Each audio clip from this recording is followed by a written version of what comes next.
Palakkad പുതുശ്ശേരിയിൽ Christmas Carol സംഘത്തിന് നേരെ RSS ആക്രമണം. RSS പ്രവർത്തകനായ കാലാണ്ടിത്തറ സ്വദേശി അശ്വിൻ രാജിനെ പോലീസ് അറസ്റ്റ് ചെയ്തു. ആക്രമണത്തിൽ കൂടുതൽ RSS പ്രവർത്തകർ ഉൾപ്പെട്ടിട്ടുണ്ടെന്ന് CPM ആരോപിച്ചു.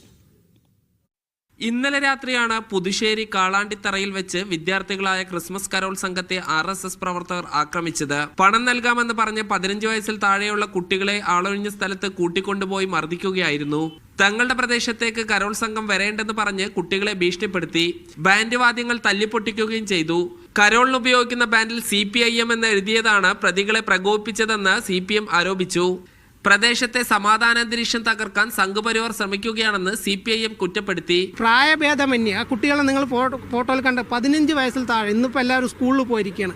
അവരെ പോലും രാഷ്ട്രീയത്തിന്റെ പേര് പറഞ്ഞ് വേർതിരിച്ചുകൊണ്ട് ആക്രമിക്കുന്ന ഒരു സ്വഭാവമാണ് ഇപ്പോൾ നാട്ടിൽ നടത്തിക്കൊണ്ടിരിക്കുന്നത്. കരോൾ സംഘത്തെ മർദ്ദിച്ച കേസിൽ സജീവ RSS പ്രവർത്തകൻ കാളാണ്ടിത്തറ സ്വദേശി അശ്വിൻ രാജിനെ പോലീസ് അറസ്റ്റ് ചെയ്തു.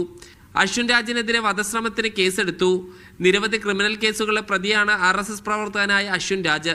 24 വയസ്സുകാരനായ അശ്വിൻ രാജിനെതിരെ നേരത്തെ കാപ്പ ചുമത്തിയിരുന്നു. അശ്വിൻ രാജിനൊപ്പം ഉണ്ടായിരുന്ന മറ്റ് RSS പ്രവർത്തകർക്കായി അന്വേഷണം ആരംഭിച്ചു. ക്രിസ്മസ് കരോളിന് നേരെ നടന്ന RSS ആക്രമണത്തെ ബിഷപ്പ് മാർ ആൻഡ്രൂസ് താഴത്ത് അപലപിച്ചു.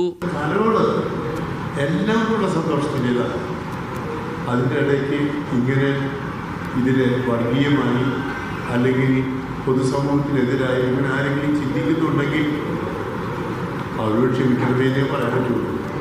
RSS ആക്രമണത്തിൽ പ്രതിഷേധിച്ച് പുതുശ്ശേരിയിൽ DYFI പ്രതിഷേധ കരോൾ സംഘടിപ്പിച്ചു.